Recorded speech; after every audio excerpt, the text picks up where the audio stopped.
The SUV's headlights pinned me against the concrete wall. Two masked men moved in. No words, just the click of gloves tightening. I swung my laptop bag like a shield, metal clanging against bone. The driver went down, but the other lunged. My phone buzzed. New coordinates. Aegis wasn't just buying my secrets, they were watching my house. Too late to run, too late to hide.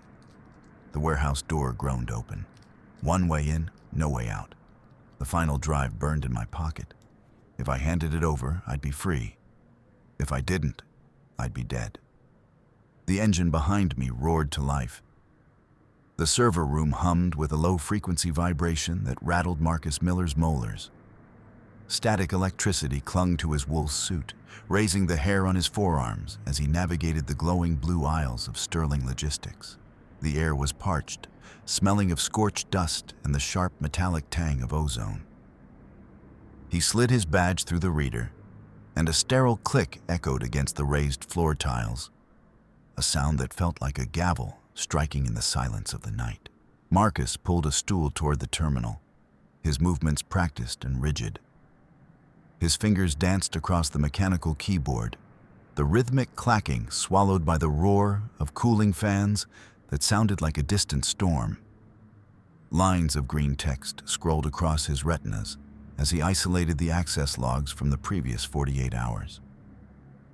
Every digital footprint leading to Sarah Johnson's inbox had to be erased. He wasn't just deleting files, he was scrubbing his soul from the machine. With a sharp strike of the Enter key, he initiated the scrub. A progress bar crawled toward completion, dragging his pulse along with it. The screen flickered white, then settled into a benign login prompt. The evidence of his betrayal had evaporated into the ether. He felt a brief, cold wash of relief, but it was quickly replaced by the heavy knot of anxiety that had become his constant companion. He reached into his pocket and touched his wallet, feeling the familiar bulge of the grocery list. He didn't need to look at it to know the loops of his father's handwriting. Milk, eggs, bread, detergent. If he could just keep the data clean, if he could just finish this one last deal with Aegis Global, the list would never have to change. His family would be safe. He stood up, his leather soles scuffing the concrete as he exited the sanctuary of the humming machines. The transition from the climate-controlled server room to the parking garage was a physical blow. The air in the garage tasted of damp salt and exhaust, thick with the humidity of a Chicago summer night. Low concrete ceilings felt like they were sagging under the weight of the skyscraper above, and the rhythmic, wet thud-thud of water dripping from a leaky pipe onto a hollow plastic bin echoed through the gloom. Marcus reached for his keys, his eyes scanning the shadows. He always looked for variables he couldn't control. As he reached his sedan, a black SUV lurched from behind a concrete pillar, its tires shrieking against the oil-slicked floor. The sound was a jagged tear in the silence. Two men tumbled from the vehicle, their faces obscured by dark fabric. They didn't speak. They moved with a predatory efficiency that suggested they weren't there to talk. One lunged for Marcus's throat. Marcus didn't think. He reacted with the desperation of a man who had everything to lose. He swung his heavy laptop bag in a frantic arc, the corner catching the attacker's temple with a dull thud. The man stumbled, grunting through his mask, the sound muffled and wet. Marcus didn't wait for a second strike. He dived into the driver's seat, fumbled the ignition, and floored the accelerator. The engine roared, a guttural scream that filled the concrete cavern. Tires spat gravel and oil as he swerved toward the exit ramp, leaving the silhouettes shrinking in his rearview mirror. His heart hammered against his ribs like a trapped bird, and the smell of burnt rubber filled the cabin. He drove with a white-knuckled grip on the wheel, weaving through the late-night traffic of the loop.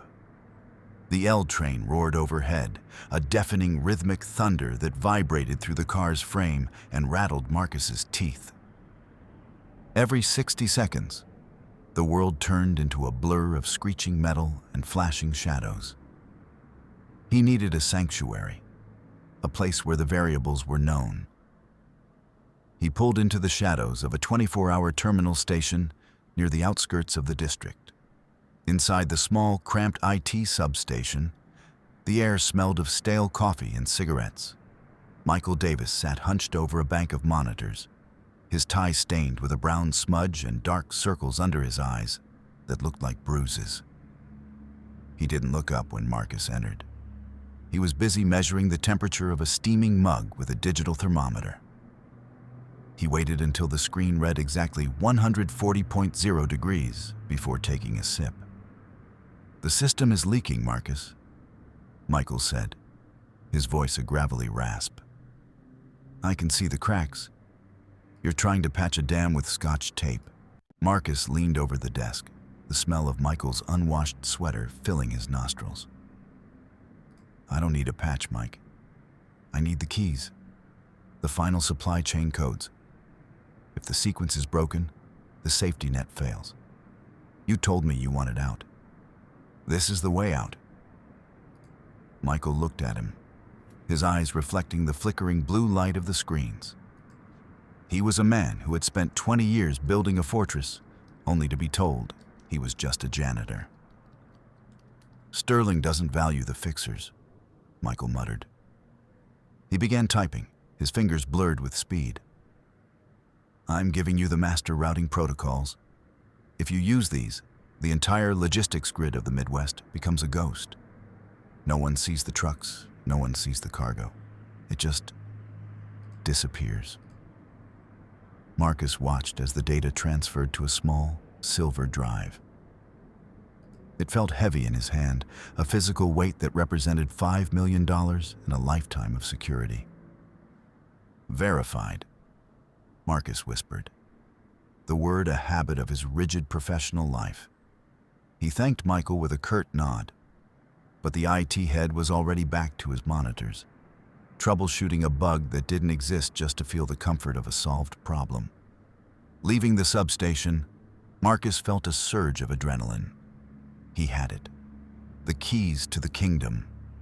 He climbed back into his car and reached for the burner phone Sarah Johnson had given him. He expected a confirmation of their meeting at the downtown Hilton, a place of glass and light.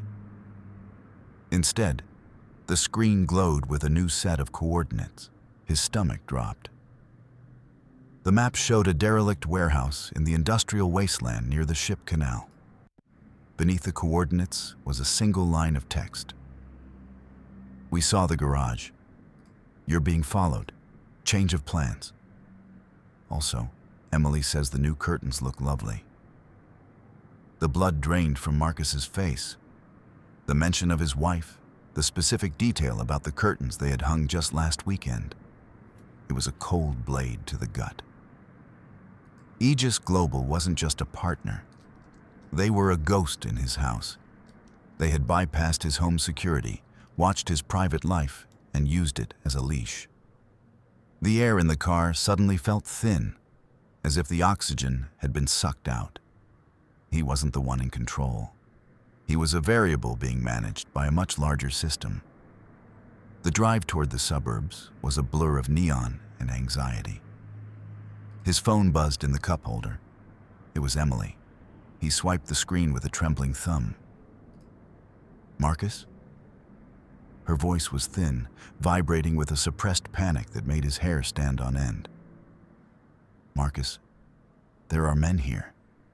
They say they're from the water department, but they didn't wait for me to open the door. They're in the foyer, Marcus. They're moving the furniture. I'm in the kitchen and I'm so sorry. I think I forgot to lock the back slider." "Emily, listen to me," Marcus said, his voice dropping into a low, urgent tone.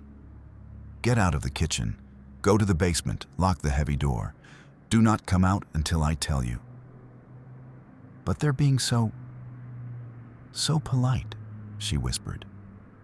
One of them apologized for the mud on the rug. "Marcus, why are they here?" The irony was a bitter pill. "Emily, who apologized to the table when she bumped it, was trying to find the manners in a home invasion. Marcus gripped the steering wheel so hard the leather groaned. "It's a mistake, Emily. A corporate overlap. I'm coming home. Just get to the basement. Now." He hung up and slammed his foot on the gas. He was 20 miles away. The highway was a ribbon of gray concrete, the streetlights passing overhead like strobe lights. He was mid-lane when a black sedan, identical to the one in the garage, roared up behind him. It didn't try to pass. It rammed his rear bumper with a jarring metallic crunch that sent a shockwave up Marcus's spine. The car fishtailed. Marcus fought the wheel, his muscles screaming. He swerved off the main road, seeking the chaos of a nearby construction zone to lose his pursuer. He bounced over a curb, the suspension groaning as he tore through a forest of orange barrels and jagged rebar. He slammed on the brakes, skidding into a pit of wet mud and gravel.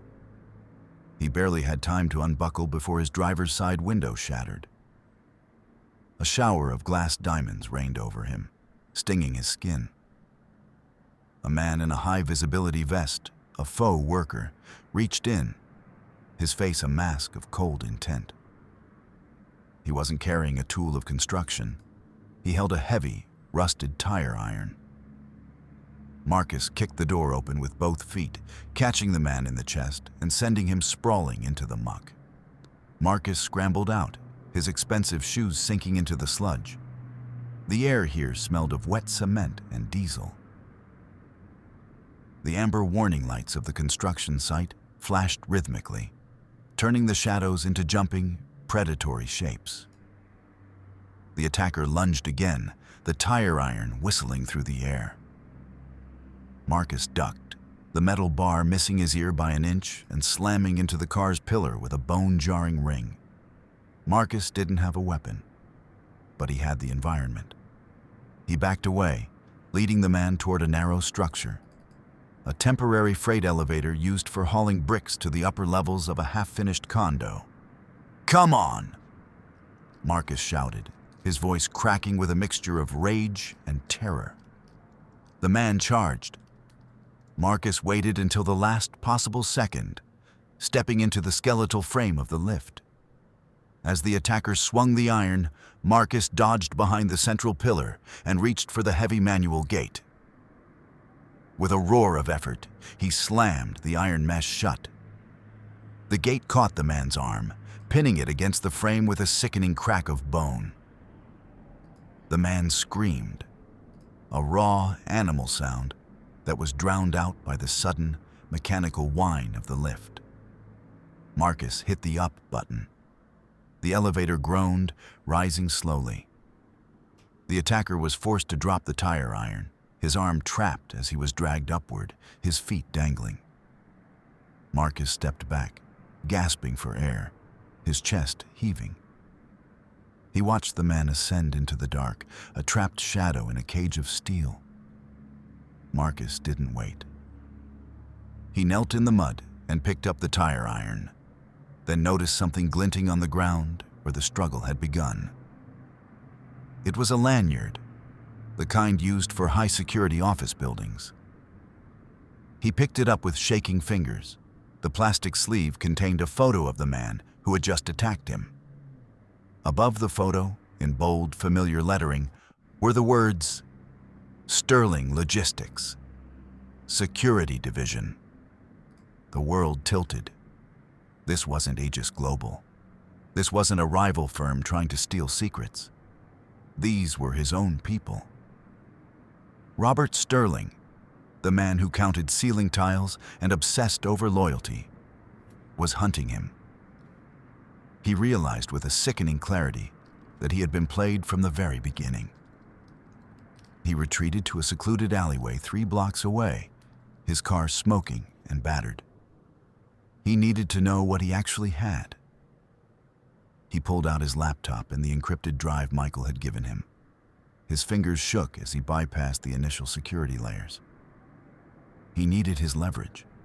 He needed to see the supply chain codes that would bring Sterling to his knees.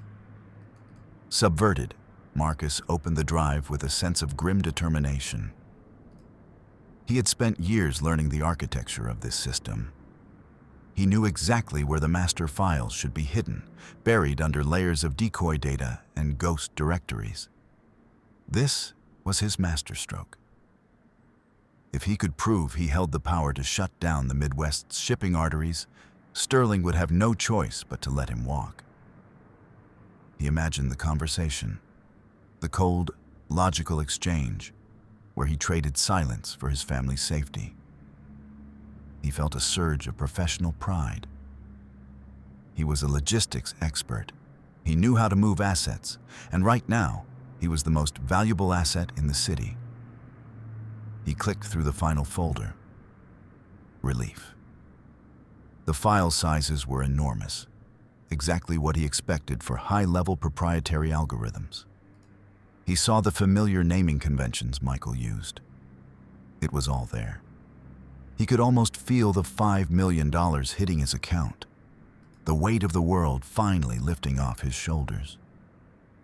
He leaned back against the cold brick of the alley, closing his eyes for a second. He had done it. He had outsmarted the man who counted the cracks in the walls. He was going to save Emily. He was going to keep the list alive. He opened one of the subdirectories to run a quick checksum, just to be sure the data hadn't been corrupted during the frantic escape. But the file name didn't look like a line of code. It was a JPEG. He frowned, a small prickle of unease dancing across his skin. He clicked it. The image filled the screen. It was a high-resolution photo of Marcus sitting in the back of a dimly lit diner. Across from him sat Sarah Johnson. Marcus looked exhausted, leaning in, his hands gesturing wildly as he explained the vulnerabilities of Sterling's servers. The angle was perfect, taken from a hidden camera inside the flower arrangement on the table. Marcus felt his breath hitch. He clicked the next file. Another photo. This one was from 2 weeks ago, in the parking lot of a Target. He was handing Sarah a manila envelope. The next was a video file. He played it. The audio was crystal clear. It was Marcus, his own voice sounding small and desperate. "I can get you the routing keys, Sarah. I just need to know my family is protected. I'll burn the whole thing down if I have to." The truth hit him like a physical blow to the solar plexus, knocking the wind from his lungs. There were no supply chain codes. The drive was a digital scrapbook of his own treason. Sarah hadn't been recruiting him. She had been documenting him. She was an architect of a different kind, building a cage out of his own choices. Every secret meeting, every stolen file, every whispered confession had been logged, time-stamped, and backed up. His knees went weak, and he slumped against the damp brick wall. He hadn't been stealing the keys to the kingdom. He had been hand-delivering the rope for his own execution. He looked at the drive, the silver metal now looking like a cold, unfeeling eye. He was in a far worse position than he had been an hour ago. He didn't have leverage. He had a confession, and he had just spent the last 3 hours proving exactly how dangerous he was willing to be to protect a lie. He checked his banking app, a reflex born of his obsession with security. His eyes widened. There was a pending deposit, $5 million. The sight of the number, usually a symbol of safety, now felt like a death warrant. It was the final nail. The money was there to prove the motive. Grand larceny, corporate espionage. The ghost offer was a phantom that had led him straight into a trap. He had no choice. He had to face them. He drove to the luxury hotel in Manhattan where the final signing was supposed to take place.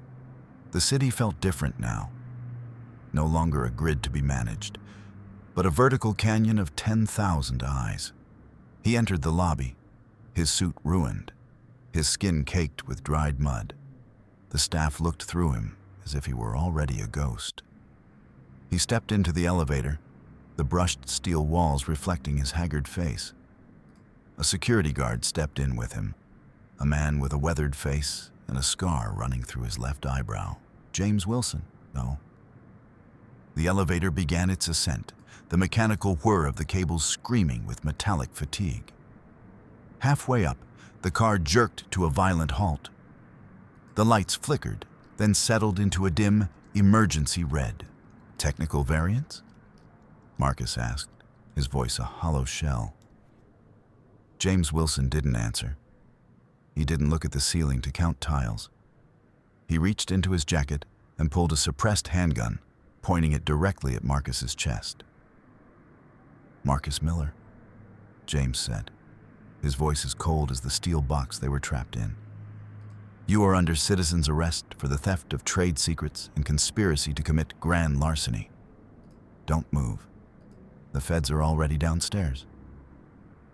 Marcus felt the world shrinking. The elevator was a tomb. But then he saw the fire extinguisher mounted on the wall. He remembered his father's words. "In a crisis, the only thing that matters is the variable you can change." "I didn't steal anything," Marcus whispered. "The bank records say otherwise," James replied. Marcus lunged, not for the gun, but for the extinguisher. He ripped it from the bracket and slammed the nozzle down. A blinding cloud of white chemical powder exploded into the small space. James coughed, his eyes snapping shut as the caustic dust filled the air. Marcus swung the heavy canister, feeling it connect with the guard's forearm. The gun clattered to the floor. Marcus didn't stay to fight. He jumped, grabbing the edges of the ceiling hatch. He hauled himself up into the dark, greasy air of the elevator shaft. The smell of machine oil and ozone was overwhelming. He climbed the maintenance ladder, his fingers slipping on the rungs, until he reached the penthouse level. He forced the doors open with a crowbar he'd snatched from the guard's belt. He burst into the executive suite, gasping for air, ready to scream, ready to fight. But the room was silent. The suite was a masterpiece of cold, synthetic luxury. Robert Sterling sat behind a massive mahogany desk, perfectly still, his eyes darting across the ceiling. 42, 43, 44, he whispered. Standing next to him, looking radiant in a silk dress that cost more than Marcus's car, was Sarah Johnson. She wasn't holding a laptop or a recorder. She was holding a glass of vintage scotch, a predatory smile finally reaching her eyes. "You're late, Marcus," she said. "But I suppose the L train can be unpredictable." Robert Sterling finally looked down. He straightened his pen so it was perfectly parallel to his notepad. "You failed the test, Marcus. I spent 10 years wondering if you were the one man who couldn't be bought. I wanted you to be the foundation. But everyone has a price. Yours was $5 million and a grocery list." "Aegis Global isn't real, is it?" Marcus asked, his voice shaking. "Aegis is a subsidiary of Sterling Logistics," Sarah said, leaning in to touch Robert's shoulder. "I'm the head of internal integrity. My job is to find the rot before it spreads." "You didn't just leak data, Marcus. You tried to dismantle the very house that fed you." Furted. Robert pushed a thick stack of papers across the desk. "Sign this. It's a non-disclosure agreement. It says you'll never speak of Sterling's internal protocols again. You sign it, you walk out of here, and we forget the $5 million ever existed. You lose your career, but you keep your freedom. It's a smart move, Marcus. The logical one." Marcus looked at the papers. His mind raced. This was the exit. It was a humiliating defeat, but it was a way out. He could go home to Emily. He could take the list and move to a small town, start over. He took the pen. He felt a wave of relief so intense it made him dizzy. He was being given a second chance. Sterling was a monster, but he was a predictable one. He wanted silence. Marcus would give it to him. He signed the last page with a flourish, his handwriting steady for the first time all night. "There," Marcus said, dropping the pen. "It's done. Let my wife go." Robert Sterling picked up the document. He didn't look at the signature. He looked at a small, hidden camera mounted in the eye of a bronze eagle on his desk. "Did you get that?" Robert asked the air. "Crystal clear." A voice crackled over the intercom. Robert turned the document around. Marcus's heart stopped. The header of the document didn't say non-disclosure agreement. In small, dense legal type, it read, "Voluntary confession and waiver of rights." "You see, Marcus," Robert said, his voice dripping with a cruel satisfaction. "An NDA is a civil contract. A confession of grand larceny and corporate sabotage is a criminal one. By signing this, you've admitted to every single felony we've documented over the last month. You didn't just sign away your silence. You signed away the next 20 years of your life." Sarah laughed, a sharp, melodic sound that felt like glass cutting Marcus's skin.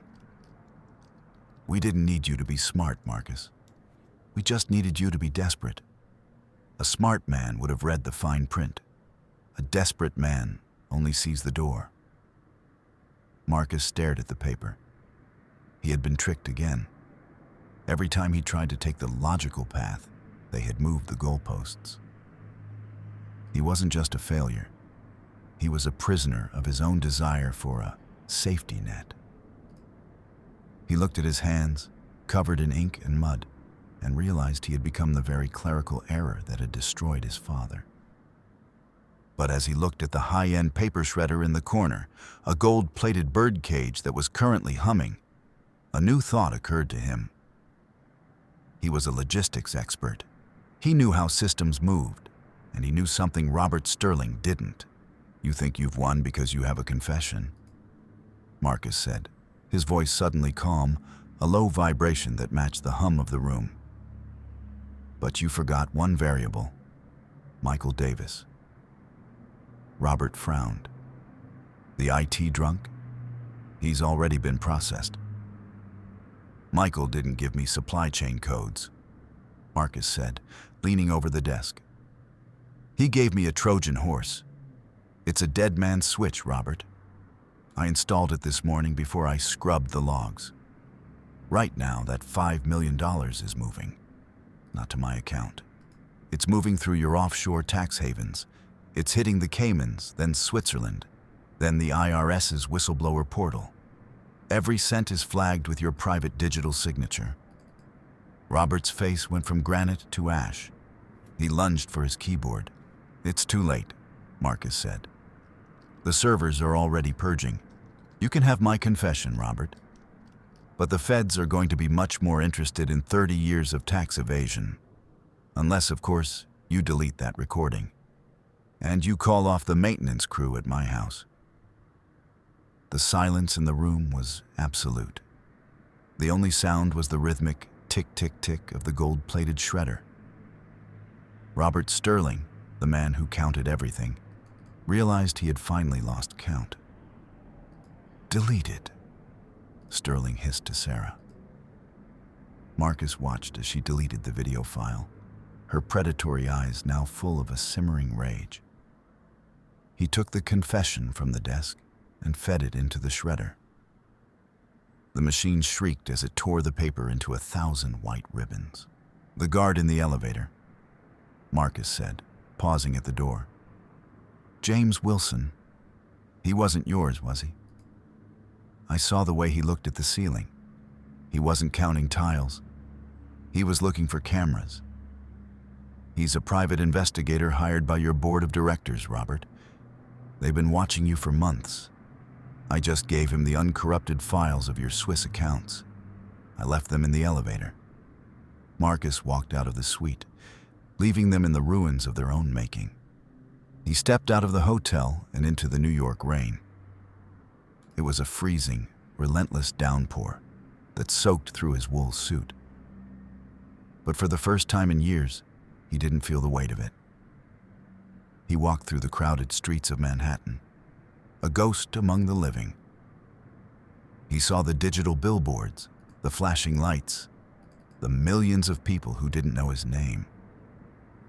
He felt a profound sense of lightness. He didn't have $5 million. He didn't have a high corner office. He didn't even have a job. But he had his name, and he had a family that was waiting for him. He returned to Chicago 3 days later. The city skyline looked the same, hostile, gray, and vast. But his perspective had shifted. He sat in his home office, the smell of Emily's lavender tea drifting through the air. He opened a new laptop, a clean machine with no corporate tethers. He reached into his wallet and pulled out the grocery list. It was frayed at the edges, the ink fading.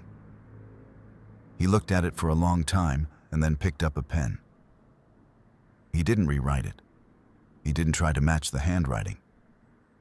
Instead, he folded it carefully and placed it in a small wooden box on his desk. "I'm not making a list today," he whispered to the empty room. Emily walked in, her eyes soft, her hand resting on his shoulder. "The garden looks better today," she said. The rain finally came. Marcus nodded, taking her hand. He wasn't a unit of measure anymore. He wasn't a variable to be managed. He was just a man, sitting in a house that was finally, truly, his own. He looked out at the city, the grid of lights stretching into the dark, and for the first time in his life, he didn't feel the need to control a single one of them. He began to type. Not code, not logistics, but a letter of resignation that was also a manifesto of freedom. He was starting a new consultancy, one based on integrity, on the truth of the numbers, and on the simple, radical idea that a man's worth wasn't something that could be stored in a server or hidden in a vault. The hum of the city continued outside, a low-frequency vibration that no longer rattled his teeth. It was just the sound of the world moving on, and Marcus Miller was finally ready to move with it.